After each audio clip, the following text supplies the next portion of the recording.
It is time for what you have all been waiting for, and that is to play some games.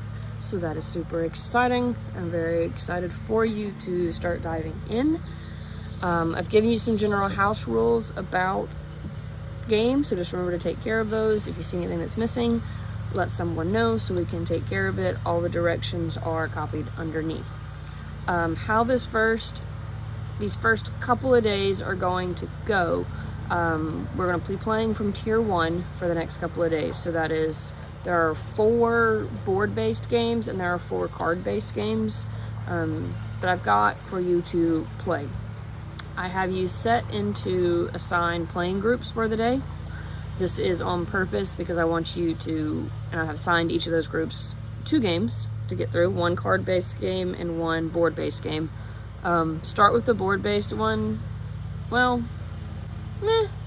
pick whichever one you want. You can start with the board-based or the card-based. I don't care. The card-based will probably go faster, and so you can probably get that one out of the way and then spend more time on the board-based one. Anyways, I have you divided into certain groups and I've assigned you games. That is on purpose because tomorrow when we break out and do some activities talking about game mechanics, I want these groups to have a good representation of all of the different games that we've played so that you have someone that can talk about them. So they're assigned that way for a reason, and the games as well.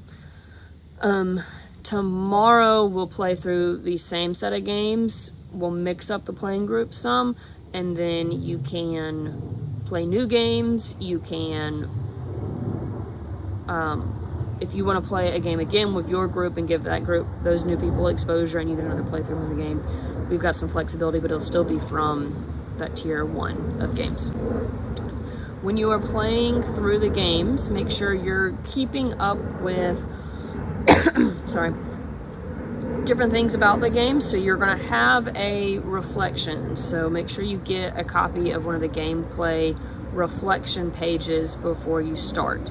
And in your gaming journal, it walks you through the purpose of doing this gameplay reflection, what I'm asking you to do, and then when it'll be marked complete. And that is if you fill out the full thing. Some of it you'll be able to fill out before you play. Some of it you might want to do during the game, but especially after you finish the game. Pause. You could clean it up first so you have room. But then everybody in that group should sit and actually fill out those prompts. Because we don't just want to play through games just to knock them out. We actually want to have time to reflect on what did we enjoy about the game, what did we notice about the game, and how it played. A heads up for today, since we're going to talk about game mechanics tomorrow, it's a cart and the horse, a chicken and the egg situation of do I teach you about game mechanics and then let you play, but then you won't have any context when you're learning about game mechanics of some of the games you played. Do I let you play games first even though you don't know what game mechanics are? Anyways, what you need to know is I've decided to go with the latter. Is you're going to play some games today. The prompt asks you to list game mechanics. You don't know any, so that's okay for today to leave it blank.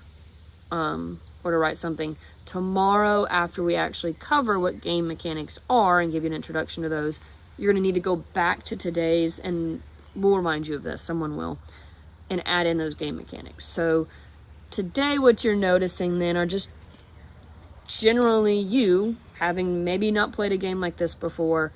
Either how does it compare to games you have played before? What did you like about it? And then I think it's going to be interesting to see when you learn about the mechanics, how those points start clicking together in your head. You can talk amongst your playing group about things that you noticed about the game. I'm not picky about you both all writing the same thing as long as that means that you are all communicating and talking with each other. If you all have the same idea, then that makes sense. So talk with each other and kind of write down some things, but also if you have differences, that's good too.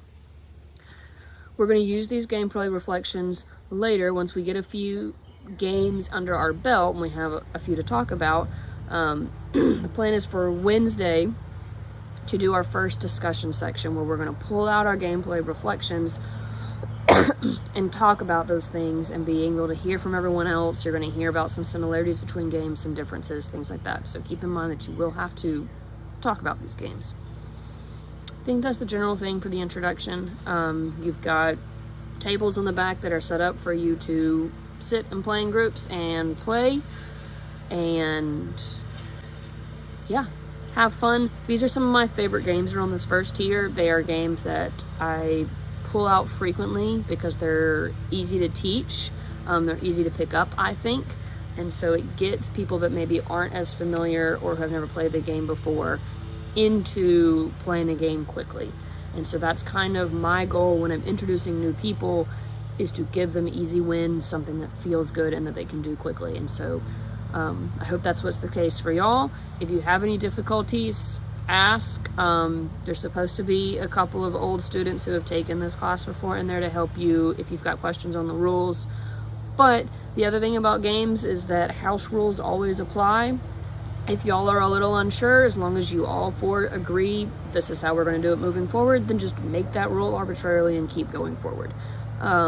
If you get halfway through the game and someone realizes, oh, we played this totally wrong, we were not doing that part correctly, there's a lot of ways to do it. Normally how my group does it is we're like, okay, if you can go back and correct any things you've done, do it. Sometimes you've done so many moves, it's hard to go back and fix it. So just say, moving forward, we're either going to continue doing what we've done even though it's wrong, or we're going to do it correctly.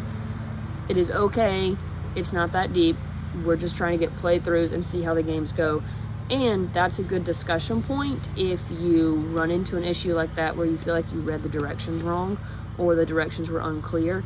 That will be a good discussion point when you're talking about the games of, were the instructions easy and did they actually make sense with how the game was played? Those are things we actually want to talk about. We're going to critique these games as well. They're not all perfect. There's always room to improve in how you design a game and how you write the instructions also. So anyways, I don't want to ramble for too long on this. I want you to get into some gameplay. So have so much fun, and yeah, woohoo!